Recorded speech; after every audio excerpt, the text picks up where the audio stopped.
Hello, good afternoon or good evening, depending on where you're joining us from. And welcome to this session. My name is Chantal Bilodeau. I am the Artistic Director of the Arctic Cycle.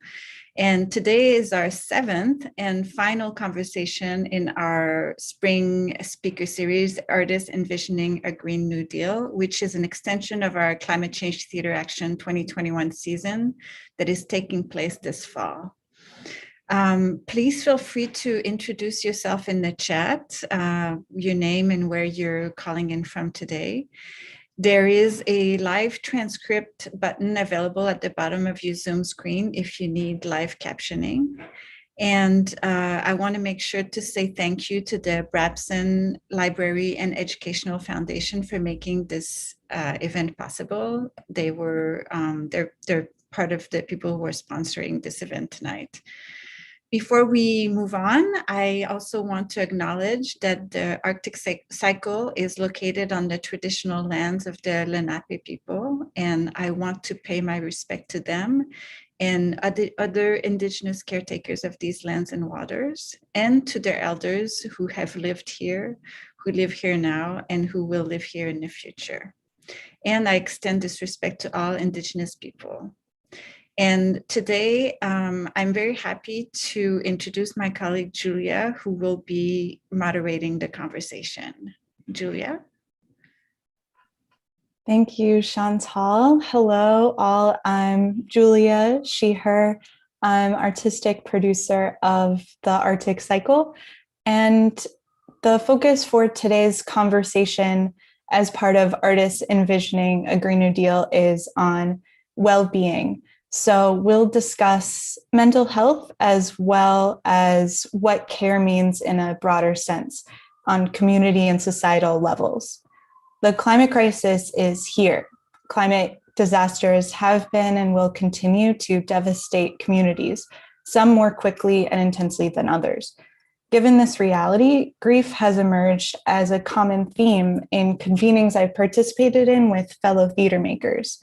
I've been curious about how to process grief and the other emotions and trauma that are resulting from such a crisis, to build resilience and to center joy, love, and healing in my own work as a director and producer.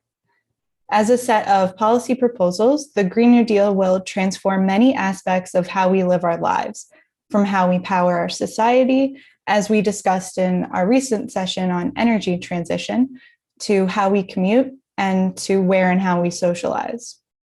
The Green New Deal as a resolution also addresses and links the climate crisis with racial and economic inequities. Basic needs like clean air and water are not distributed equally across our society. In Sunrise, a movement of young people who I organize with to stop the climate crisis and create millions of good-paying jobs in the process, including through a Green New Deal for public housing, visions have been shared for future NYC, where not only safe, accessible housing is a reality for all, but there are also ample public green spaces for recreation and community gathering. I cannot wait for that reality. So what do we imagine a more just society to look like? And how do we take care of ourselves as individuals and communities in the meantime, while we build such a world?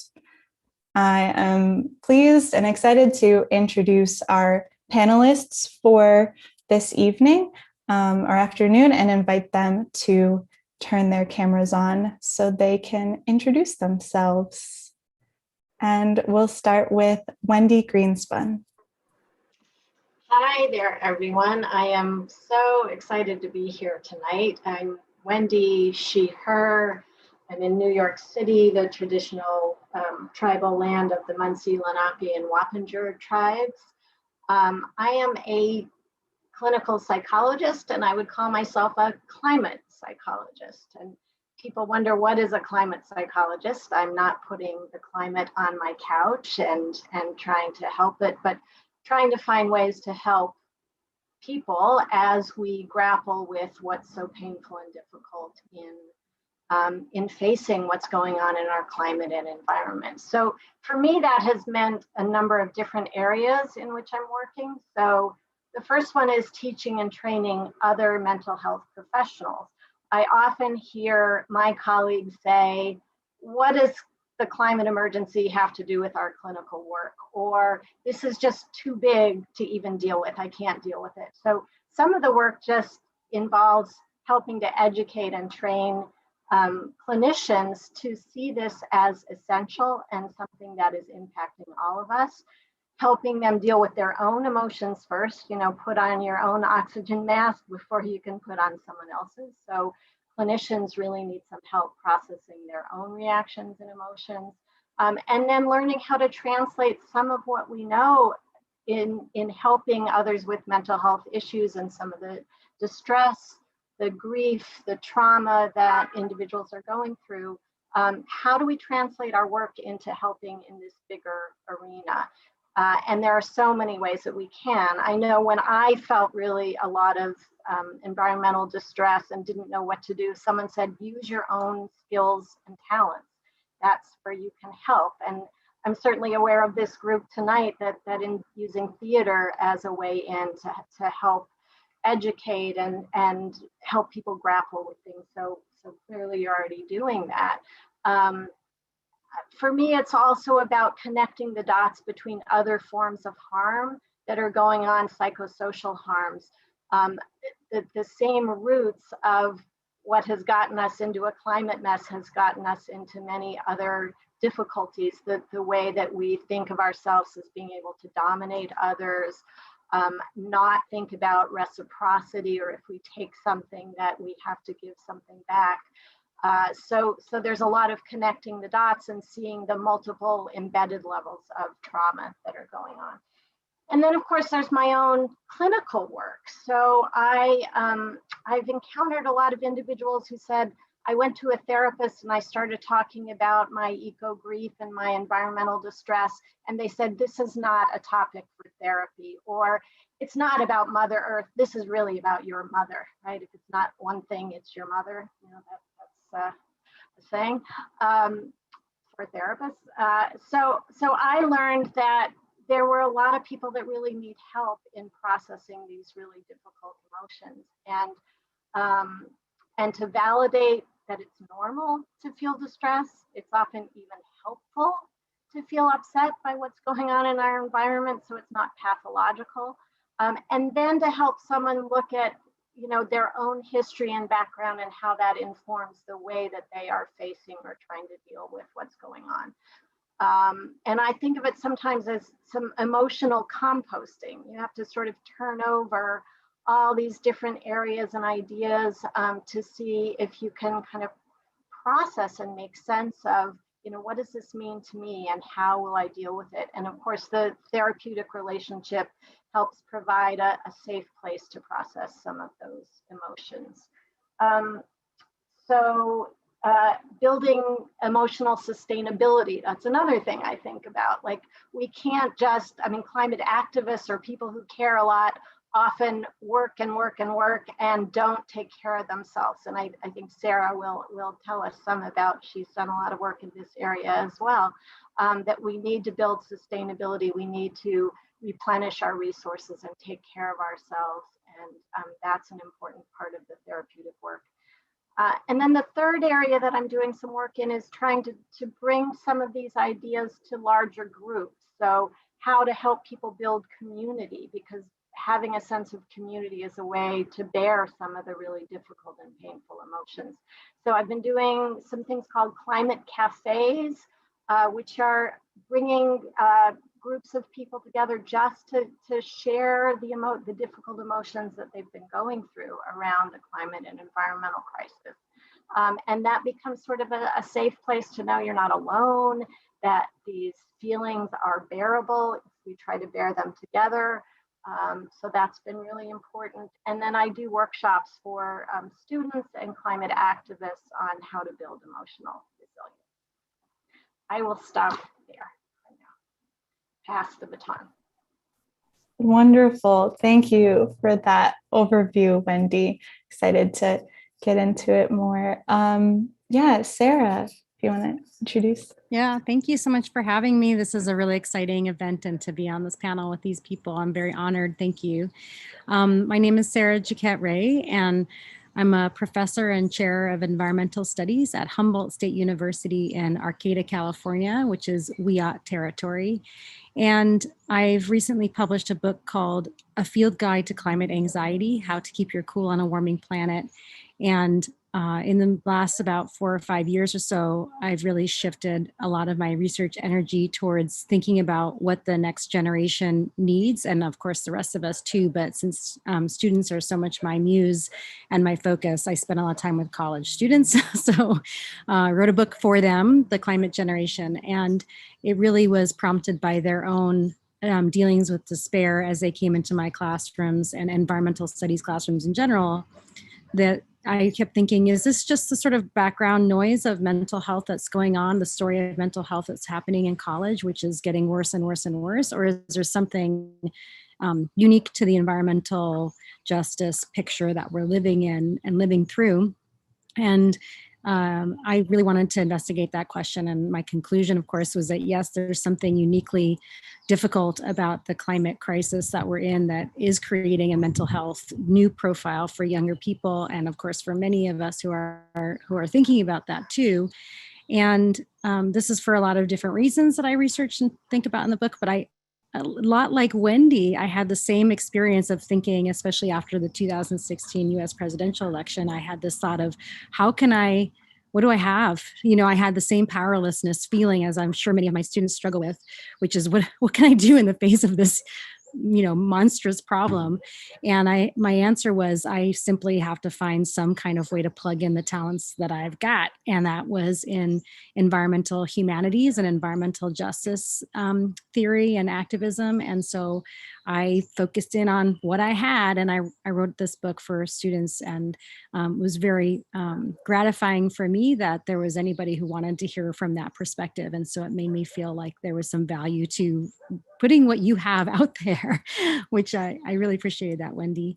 And I also, my main interest is in the sort of intersections between climate justice as a movement, before the climate justice movement, I was interested in environmental justice. And so the intersections of those questions and these questions of well-being are very interesting to me. There's a lot of complexity there that I hope we get to talk about a little bit today.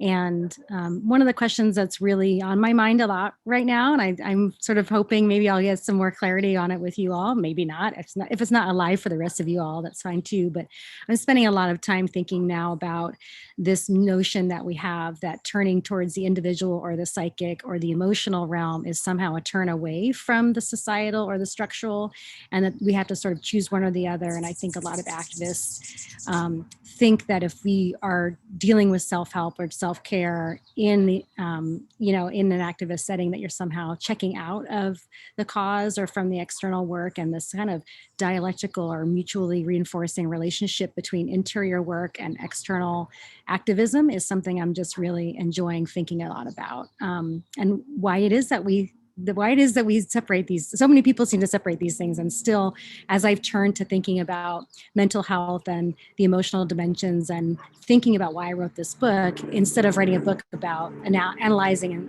and critiquing broader structures, I want to see what this relationship is between that interior work and the exterior work, much more in nuanced ways. So I really appreciate that you all are doing climate psychology and these things that seem to pair external and interior things in ways that challenge our divisions between them. So I like that. Thank you. Pass it on. Thanks so much, Sarah. Yeah, looking forward to getting into questions like that. And Madeline, yes, over to you. Hey everybody, I'm Maddie. I'm a citizen of the Mohegan tribe here in Connecticut, where I'm zooming in from our traditional lands, which are also the traditional lands of the Mashantucket Pequot and Eastern Pequot. I am the executive director of the Yale Indigenous Performing Arts Program and co-artistic director in residence of Red Eagle Soaring Native Youth Theater, as well as a director and playwright. And a lot of my work deals with the dismantling colonial systems and sort of reframing and questioning some of the things that we sort of accept as norms and as neutral. And my play, Where We Belong, which deals with the relationship between my relationship between language, Shakespeare, and colonialism is currently streaming as a film version from Woolly Mammoth Theatre Company in partnership with the Folger Shakespeare Library, which is so weird because like normally I'm never somewhere and then a play is happening at the same time. So this is a very unique thing to this moment in time.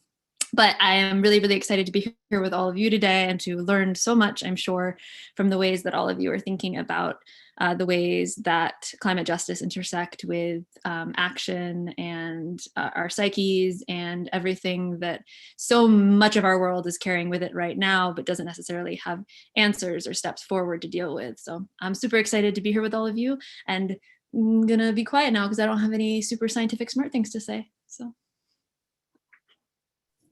That was wonderful, Madeline. Thank you so much for that, and excited about your show and to be able to stream it and engage with your work in that way. And now we are going to segue into hearing one of Madeline's pieces. I would like to invite her to read her 2021 play for Climate Change Theater Action called What We Give Back. Thank you. All right.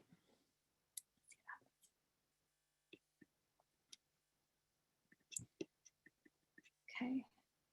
What we give back. Do you need a deal, a plan, an offer, a man with charts to assure you that killing your mother is wrong? A point system that awards cute perks if we can all agree that killing our mother is wrong. Well, is it? Can you admit it without incentive? Or would you destroy what creates you? Would you murder your mother? Earth. Have you forgotten that particular relation? Has penny pinching politics got you hooked on the belief that survival is supposed to be expensive? That existence is not a right, but a luxury bought by the abuse and extraction of our mother? Our mother. I'm talking about our mother. Our abuse of our mother. Can you really accept that? What are you thinking? Silence the noise for a moment, the should-dos and will-bes, the next time, the I, she separation of understandings. Cut it all out. And remember this. Remember, to get to the future, we have to go all the way back.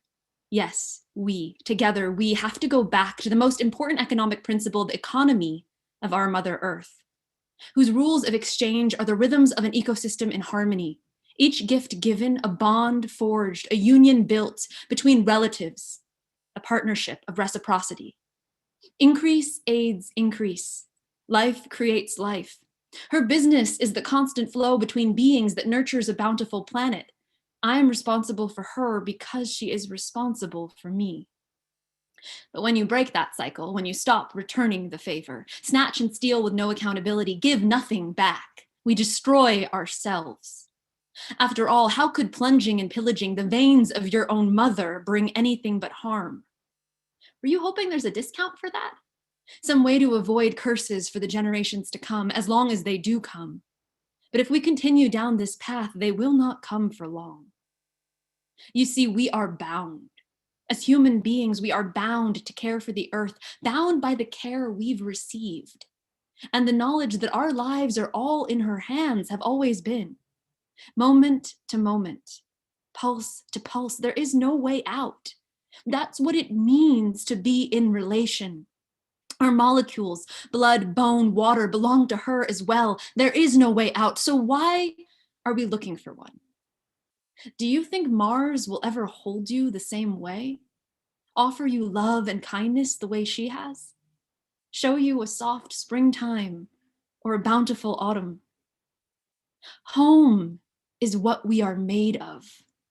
We cannot attach ourselves to any rock. I am bound to tell you that money deals commerce. These are the poisons of a world whose foundation has been laid, stolen brick by brick in the trespass against nature, by owning what could never be yours.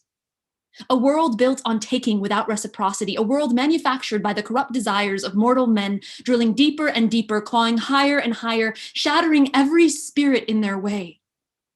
How much poison can she take? Sometimes now, I see her, our mother, reaching out toward this world of greed, as if to say, wait, my children, wait. Where are you going?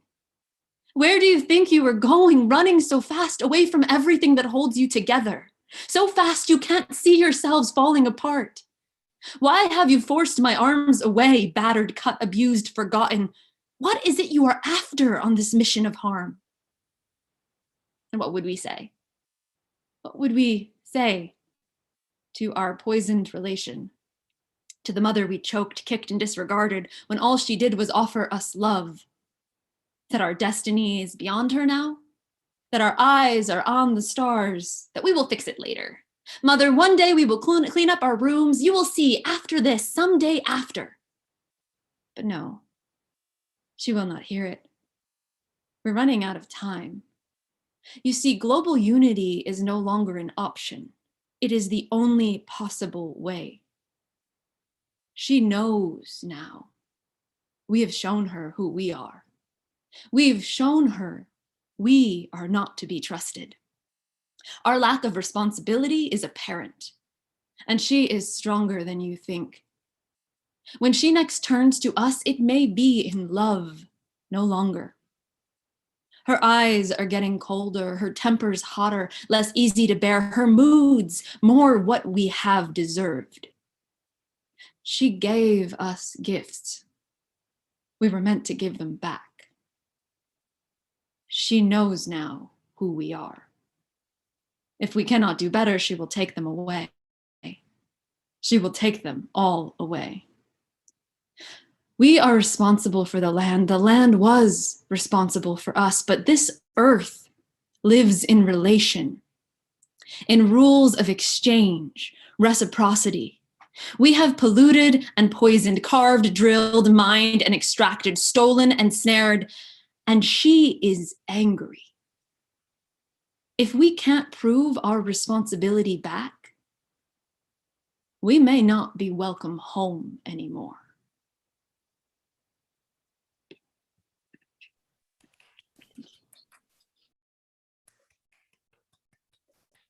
Thank you, Madeline. Yes, the claps in the chat. Wow, really vigorous and energizing. I feel like hearing it again, it's like rallying call to assemble and do this work. Thank you so much for that. And I would like to invite Wendy and Sarah back to respond and share any images or ideas from Madeline's play that stand out to the two of you.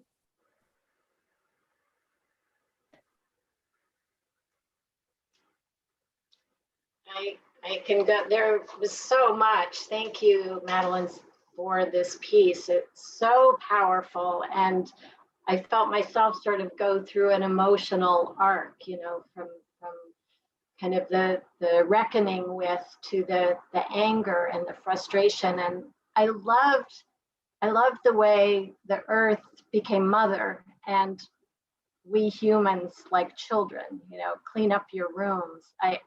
I thought some of that imagery was incredible because we act like children in a lot of ways. It's the child part of ourselves that becomes greedy and wants more and doesn't think about the repercussions of our behavior or the harms that we're causing to others and to the more than human world. So I think you just captured it in such an evocative way. So that's just an initial thought. So, Sarah. Sure. Yeah. Thank you so much. And I have to say, we were given this in advance to read, and I mean, people who do theater know darn well that having something spoken like that from the actual creator is a different experience. So I was a little bit speechless and not expecting to have that experience. And so I'm really just enjoying that experience. And just like Julia, I feel like, oh, I could hear that again. I could just hear that all day long. That was wonderful. A couple of images that stuck out to me is that the metaphor of the earth as mother being played out in this another way. I mean, we've seen that metaphor before, but played out in this in the storyline of growing up and taking advantage and then, maybe not being welcome home after a certain point because she has seen who we are. I found myself fluctuating between identifying with the mother and identifying with the child or humanity that the mother is angry with. So I think it's a very powerful, it's powerfully asks us to be empathetic to something like the earth, which otherwise it's maybe hard for some humans, not all, to see as sentient or seeing as having animus or seeing as having spirit. And the sort of humanistic conceit that nature is a machine, sort of in the Cartesian line of thinking, is being really corrected here by that move of the mother as metaphor getting angry like a parent, which so many of us, especially in sort of a Western nuclear family mode, which really I think is maybe a significant audience for this piece, can identify with the angry mother, and so that really builds a bridge of empathy for me for the mother figure who's angry. And I got angry with Mother Earth in this poem. And as a mother too, that helps me connect to that. I really also loved the language around reciprocity, responsibility, exchange, the rules of exchange and reciprocity, which is, again, a wonderful, beautiful correction to the kinds of exploitative disposability, the conceit or the hubris that humans can just extract and externalize it into the future. You said, I'll clean up the room tomorrow, I'll deal with it tomorrow. Maybe I won't even have to deal with it. In fact, this beautiful line, do you think you can get a discount on that? It's like, no, there's no such thing as this free lunch kind of concept. And I think that again speaks to this critique of how mothers themselves are treated similarly to the way that Madeline, you're talking about how the earth is treated. Mothers are treated and exploited in that way, this sort of infinite giving expectation, this martyr. So I think that there's a real feminist critique of how care, the labor of care, is supposed to be just one way. No, no. And so I really do love the theme of this whole event being about sort of thinking differently about care. I think that this piece really asks us to think differently about care, and not just about the care that the earth gives to us, but that the way that we treat caregivers in Western culture in such an exploitative way really needs a correction. And I know we're going to get to more of that. So those are the two really big aspects of the metaphor of mother as earth as mother that I had not really thought of before in thinking about that metaphor that this piece brought up for me. I'll add one just to kind of add on to what you're saying about the feminist piece. Another image I loved was, it was a line about, do you think Mars will ever hold you in the same way? And I thought that was just so multi-layered in terms of meaning. So the feminine, that Mars in contrast to Mother Earth. So Mars as the war god, right? The male, the masculine, and also that in our culture today, a lot of people think that we will use technology and we will escape to Mars, that Mars will be our option, right? This cold rock, as you say, after that. So I just thought that captured so much, just even mentioning, Mars won't hold you in the same way, that we think we can escape, but we really can't. So love that also. Thank you. There's this one thing I wanted to respond to in something you were saying, that an image that just struck me that I didn't think about when I was writing it, but so I work a lot in Native theater, as well as in my own work, because I'm a director, and something that comes up a lot is how the abuse of the sort of like in a colonized system, right? Like the abuse of the land and the abuse of our women are very, very interrelated. And it just made me think of, suddenly like this image of the fact that like when I was a kid, like one of the books that like we all read as small children that was supposed to be like adorable was The Giving Tree. And like the whole concept of that is like this tree just like sacrifices itself procedurally And like, that's it. That's the whole thing. And like, I remember at some point later, people started questioning that. But I mean, I still obviously love the work of Shel Silverstein, like many a person. But that like that being like a normalized concept, right? That this tree is going to give you everything that it has, and that is like not something you're expected to return in some way, is just such a Western way of thinking. And so really what I was trying to break down in this piece was the kind of, well, I'll go into this later, but like kind of absurdity in some ways that you would even think you didn't owe something back, that like there was just like a sort of like never ending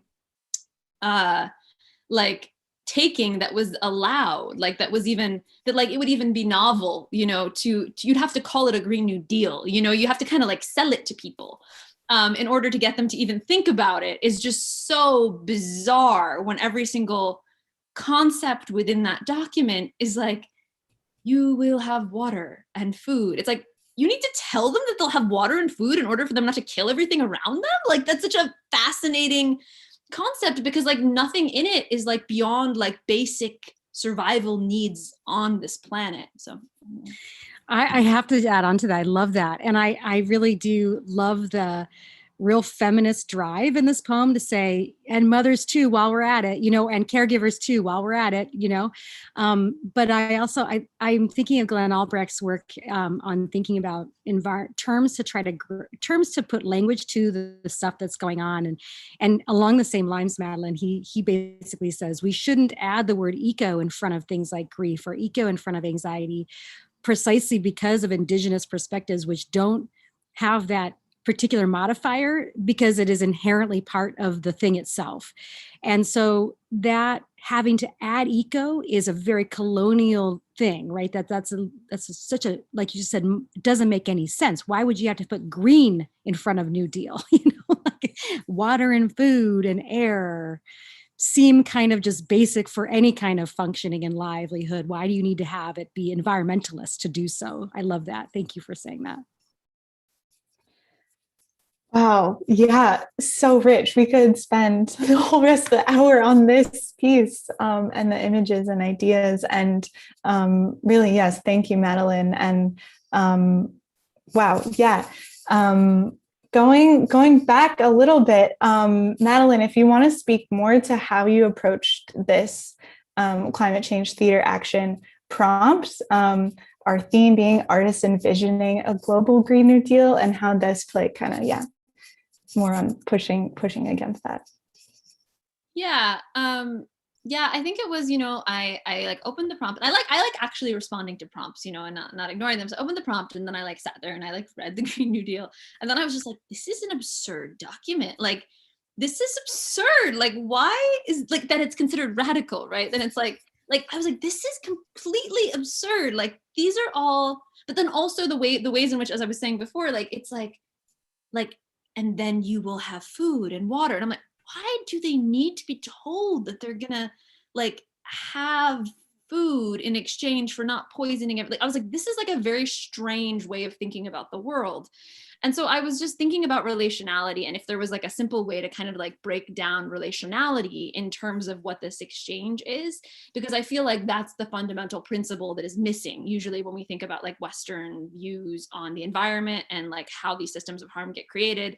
And so I was interested from the beginning in sort of this concept of like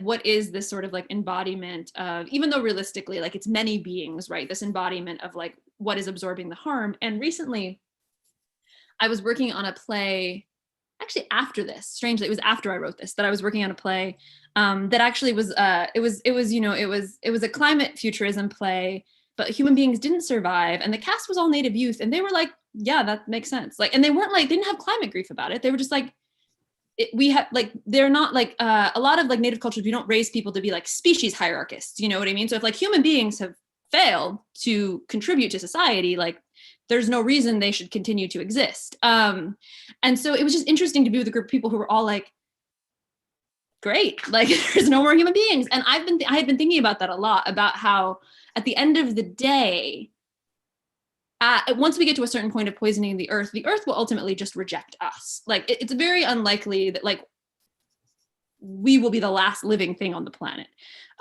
It's much more likely that the Earth will start to destroy us for the harm that it's created. And it's already doing that, you know, she's already been doing that.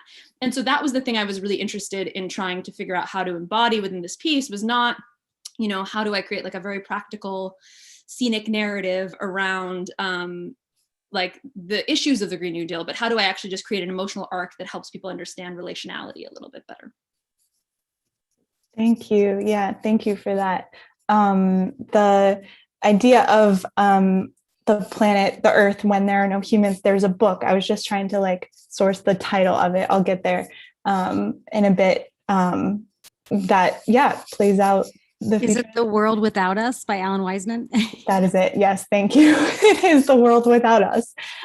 So yeah, really breaking down those hierarchies, and it to me feels integral to climate justice, to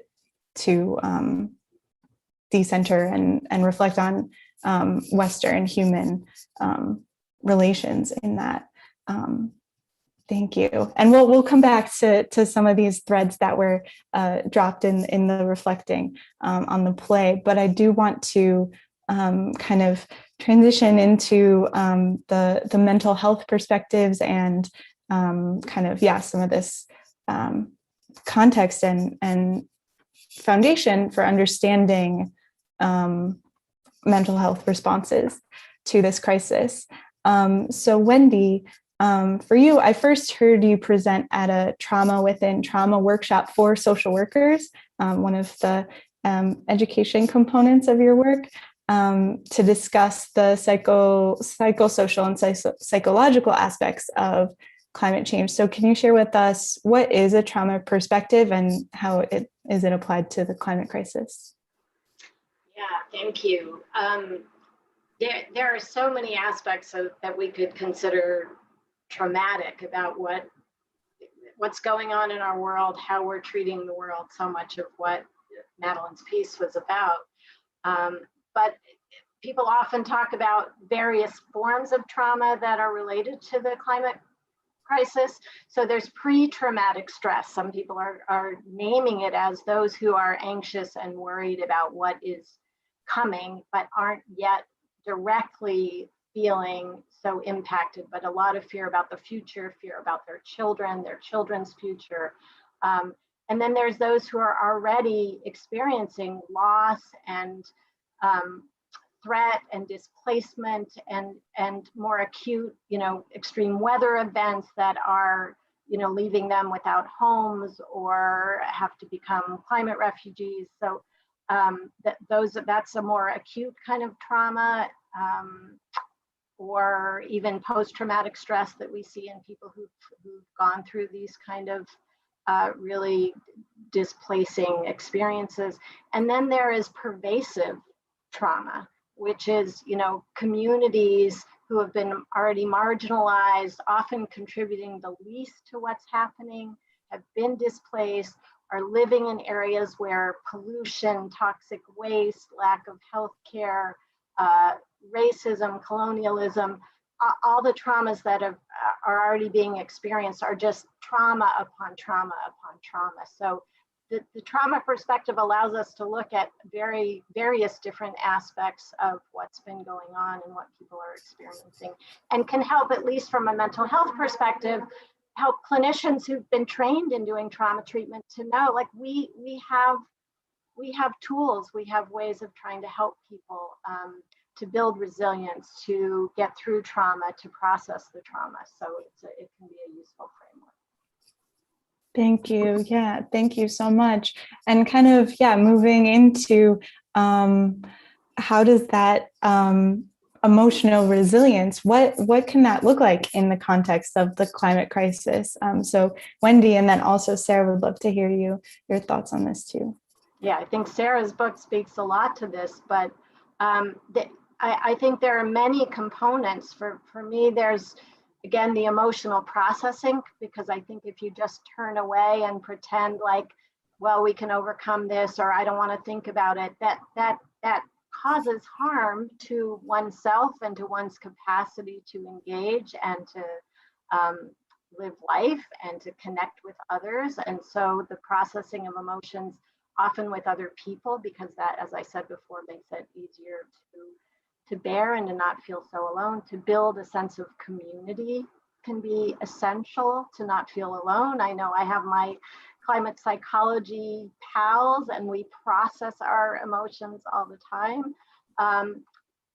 Good self-care. I mean, we all sort of talk about that, how we have to eat well and sleep well and have joyful experiences and build relationships. So all of those things are really important in building resilience. And sometimes it's mourning losses. It's becoming creative. There are many ways that we can think about building resilience. Yeah, thank you so much. I see Sarah's relocating. I lost my internet connection out there, so I had to come in. Sorry about that. No But worries. it was very seamless. Let's pretend that was all part of the stage coaching that you did beforehand with me. Yes, so I'm inside now. The question, I think, is about resilience and what can mental health studies of mental health offer this? Is that still the question on the table? Okay. So I love what Wendy was saying about trauma. I think one of the things that's very interesting from the perspective of most environmental and climate science education, and even social science education, and even humanities education around, what the human role in this is and why we're in this state and questions of justice and that kind of thing, oftentimes don't necessarily assume or presume that the students or the people learning about this material are not themselves traumatized. So there's this real disconnect between teaching this content or working with this material in many settings, not just higher education, but all kinds of settings that, I think Faith Kearns has written a beautiful book on this, just come out, called Getting to the Heart of Science Communication. And there's this sort of, even something like talking about smoke can be a triggering thing for people who've experienced the traumas of increased wildfires and losing their homes to wildfires, or even just having to leave a place because of the air quality. So there's, and the fact that they can is even an amazing thing, right? But many people can't. So the trauma-informed lens that Wendy's bringing to this is really missing in most climate, I think, conversations, and especially in climate education. And it's something that I've wanted to kind of go back and figure out how to do. The more I dive into even trying to educate, one of my projects now is to work on trying to educate educators on how to take in this existential work into their pedagogy, into their teaching. What is the fact that this is such a big emotional question? How will that shape what it is that they're doing in their classrooms, and how can they improve that? And you simply can't do that work without a trauma-informed lens. Increasingly, so many people are not just pre-traumatic stress, but are in it. And there is not, as Madeline's piece really showed us, there is nobody who will be insulated from this. And so while many people have already been experiencing forms of climate trauma, Kyle Powis-White would say that colonialism was the beginning of climate trauma. That this is an ongoing thing that is unevenly distributed, but nobody will escape these things, because, as Madeline said, there's no way of pushing it into the future. It will come back. So the trauma-informed lens, increasingly, even students who I would maybe have previously thought are relatively privileged are experiencing all kinds of environmental destruction in their lives and forms of violence in their lives. So it's becoming, the field of play on this is changing very, very quickly. Yeah, it's very much here, present. Climate changes right now. And I want to have a little bit of time, Sarah, to hear about your book, about Field Guide to Climate Anxiety. You mentioned that you were prompted to write it by your students. And I know it's been out for about a year now, so I'm curious what the response has been so far. Yeah. Well, I'm really grateful that the people who want to reach out to me about it want to say nice things about it. So I'm not sure what the bad responses are out there, and I'm sort of glad I don't know about them, frankly.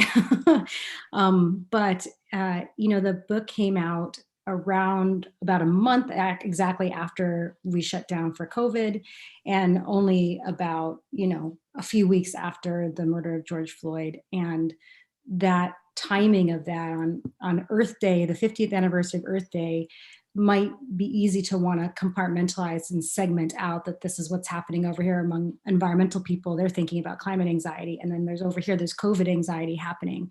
And then over here, there's racial justice anxiety happening and trauma. And, I've really enjoyed conversations with so many people about trying to make sure we're putting all these things together in the same conversation. And that's been a little bit where I quickly pivoted after the publication of the book to say, this stuff that's in the book is exactly this other stuff that's happening. And COVID is climate, that's something Maddie's piece showed us too. So these interconnections, the things that are, and Maddie's piece also showed us the connection with other forms of social injustice too, the abuse of people, the extraction of labor, the extraction of care, the extraction of gifts, that are taken without giving back, is going to result in all of these things. It isn't just segmentable, and the more we segment them as separate, the more we'll just keep reproducing the same problem. So Mother Earth will keep reminding us that these things are connected, to use Maddie's language. But the reception has been lovely, and I've really enjoyed just being able to turn all of my heart and soul to talking to people like you all about these topics. So it is really a pleasure. Thank you so much. Yeah, I want to go back to a question that you raised earlier for everybody to kind of chew on together, of this interior self work, and improving of the self, and this exterior activism, organizing, being in society, dismantling society's systems, this kind of tension that I personally see as fueling one another and necessary to both be happening in my own climate organizing and activism with Sunrise Movement. My peers, we talk about a cycle of burnout, of working on these national massive campaigns that also root down hyperlocal, and that there's kind of a frenzy to do the work and make things happen. And even though we're all doing it together, it's really draining and challenging. And so being a part of, we have teams of community care and ways to support one another in doing the work, but sometimes also people have to step back and take a break from organizing in that way.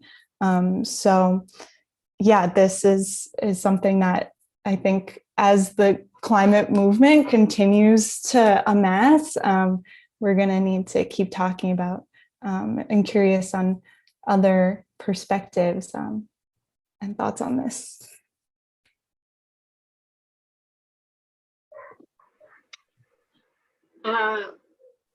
Is it okay if I go? I feel like I keep going first, but I want to take care. I think it's a wonderful question, and I think it's a question people often talk about. Does my individual behavior matter? This is such a big issue, and I think a lot of what we've been talking about tonight, and Maddie's piece really speaks to, is we do a lot of segmenting or saying it's either this or that, these kind of bifurcations that are false. We're all part of an interconnected system. So if I do individual work, that has an impact on a system. A change in one part of a system impacts the greater system, and it's not an either or. And we do that in terms of mind and body split. We do that in terms of human, more than human, as if our human relationships are what count, as opposed to our relationships with the larger natural world, the more than human world. So I think it's sort of a false dichotomy But it's one that I think people struggle with a lot, right? Because we do think of an individual self, but what is that self? And I think different cultures, and indigenous cultures probably in particular, have a much greater awareness of being part of a greater whole rather than the Western, white trope about sort of the individual self. So I think it again, it exists on multiple levels. That's how I think about it.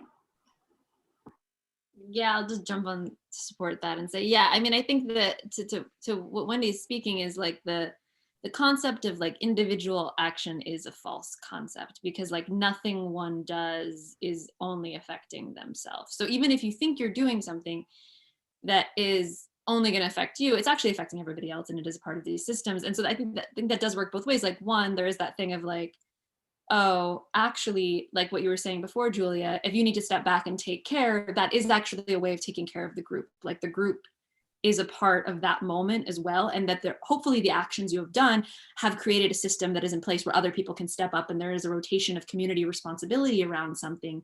Or if you've never done something before and you think, I can't do anything, and then you do it for the first time, maybe that creates a mechanism by which someone else can then learn how to do that same thing for the first time and make that ripple of change. And so I think that it's neither thing, in that I think it's not so important, like the binary between like the personal and the community. I think it's all about knowing that like everything is a microcosm of everything else. And so basically I'm just repeating what Wendy said, but it's a false construct that anything that I do is really about me. And to think that it's about me is really, I was gonna say something mean, so I'm gonna take it away. I'm gonna not say anything else. Thank you. Yeah, Madeline, that makes me think of Emergent Strategy by Adrienne Maree Brown, who uses patterns and systems of nature to as metaphor for, and like blueprint, foundation for social justice organizing. So yeah, the microcosms, the repetition. Sarah. I just love what I just gained from listening to Maddie and Wendy, because that is an analysis that I got Adrienne Maree Brown's book has been seminal to my thinking. And so I can get the kind of fractal rhizomatic notion, small is all, small is good. And that's great. And I love it. And it really does work for me. But this notion that what Maddie just said, and I'm trying to keep this language, to think that it's just about me, that when I take care of myself, is just another form of individualism, which Wendy got us to think about. I had not made the connection between a critique of individualism and this binary problem. Thank you, Wendy, for kind of spelling out that this is just another one of the list of binaries that Western thought has us thinking, and it's really undermining to us. So I really appreciate that. And my like go-to answer to this is, the planet needs us to take care of ourselves, because we need this energy and this resourceness to do this service, to do this work. And of course we can't burn out. But I think as much as these arguments are fabulous, I still see this so much in my students show up, in my colleagues show up, and everyone around me, this way that capitalism shows up in us as a way of kind of exploiting our own energy to the point where there's none left, a lot like Mother Earth in Maddie's piece, right? So we treat ourselves in that kind of, we have infinite resources, we can just burn ourselves into the ground, and the problems are so urgent, and I am so complicit, as a white person anyway, I am so complicit in the bad stuff, that the answer to this is to just work yourself to the bone until you are, aren't any, and a sense of survival there. If I don't do this, the change won't ever happen. And I think that there's such a strong impulse in so many activists to burn out. The burnout cycle you just referred to, Julia, is really still really there, no matter how, I'm so want these ideas to be more mainstreamed that you all just shared, because I worry so much about particularly what climate activists are doing to themselves, because I don't think that corrective that you all have offered has really permeated that world. To add something to that, I think probably, maybe I'm making something up, but I think probably people aren't necessarily going to suddenly, the kind of people who are thinking about community aren't suddenly going to learn self-care. And that's not necessarily a bad thing, but then the community needs to be accountable to making sure it's taking care of each other in that way as well, right? Like if ultimately everything we're doing is for a collective good, then you really do need to, because you're right. All the people I know, including myself, who burn out all the time, like I don't think everyone's going to suddenly stop doing that or be like, oh, well, this is no longer important. But then actually, what are the systems then that we set up so that we take care of each other within those environments so that it's no longer on the person to be responsible for making that choice, but it's actually part of like collective community protocols in some way might also be important. That's like the opposite of my work environment, where the notion is that if you're not working yourself to the bone, then you're somehow selfish and skiving off. And, we really need to see you all burning out to feel like we're getting our value from you. So thank you for that, Maddie. I'm going to take that one. We should just and run with it. How are we going to fix the climate if you're applying extractive colonial principles onto meat? Beautiful. Yeah. Maybe we need some individuals within those cultures to start bringing this up. Like I just spoke to someone who works in a climate and society program, a professor who said, I burnt out and I am now teaching my students about it. So they will go out and start teaching about building emotional resilience and taking care of yourself. So we've got, again, we're back to the individual can impact the system. Yeah. And Chantal is here. Wow. Chantal is here because we do have to transition. I didn't see any questions pop into the chat. That doesn't mean that there weren't questions.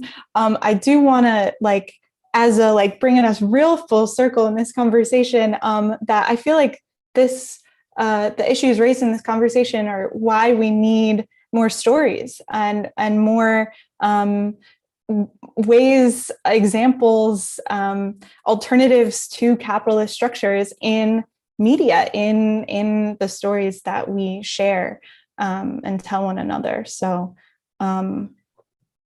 and I want to just give people one more chance. I put in the chat, if you have any questions, we can take them.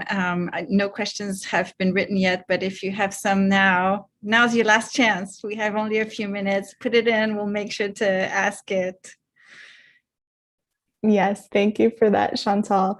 And I know it can be take time to formulate questions and put them in the chat. So I will start to move us kind of towards wrapping up the official portion of this conversation, and ask our panelists if the three of you have any examples, your favorite art, book, movie, song, etc., that addresses the climate crisis, or resources about climate action that you want to share.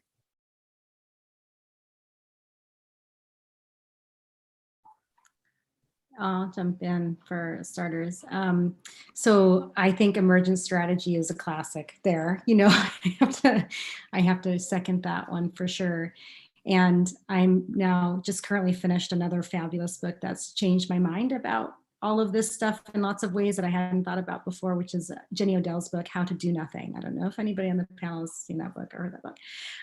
This is a wonderful book too. And I wanted to acknowledge that the way that this panel was structured, where we dropped into a poetic or a creative piece as a start to then anchor all of these other ideas around, is a testament to how central art is to this kind of work.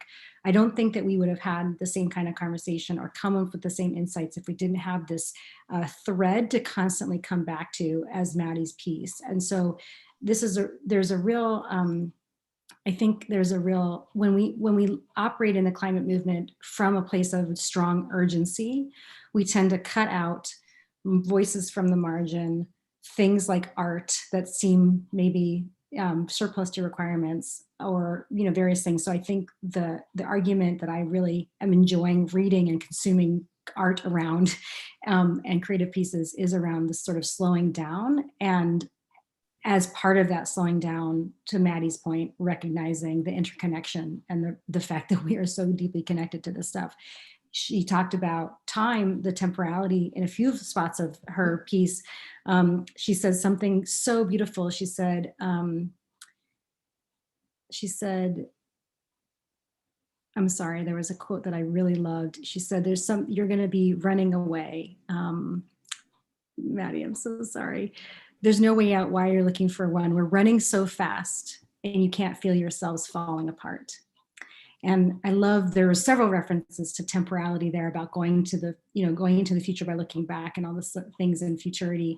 And I think that futurity is overemphasized in climate discourse, and that the needing to look at history, needing to be present now, are some of the ways that we can correct some of that. And I'm enjoying the books and thinkers that are helping me think that way, including today's piece.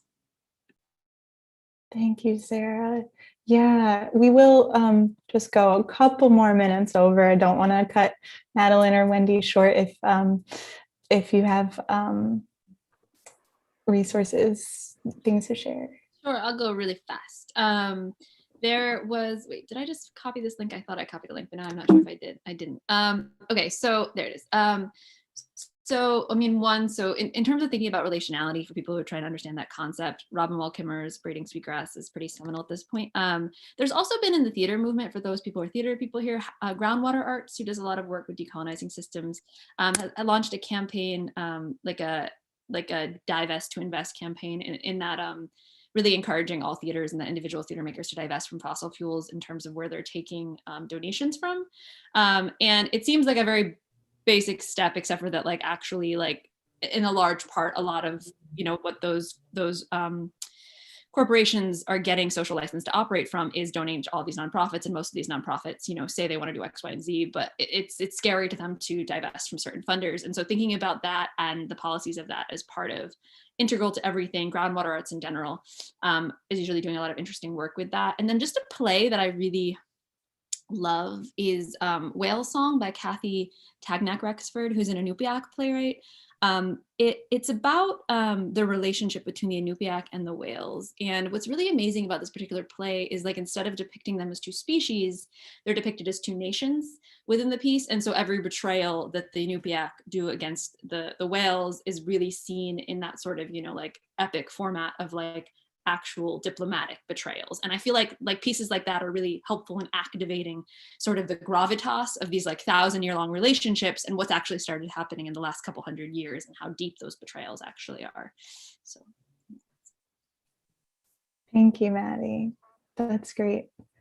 I would just add a couple of, these are wonderful. I happen to love poetry, so I think of the work of Navarre Scott Momaday. I can't think of the name of one of my favorite poems by him, but someone to look up. And Amanda Gorman's Earthrise is an extraordinary and I don't know, kind of enlivening, hopeful kind of a piece that's really beautiful.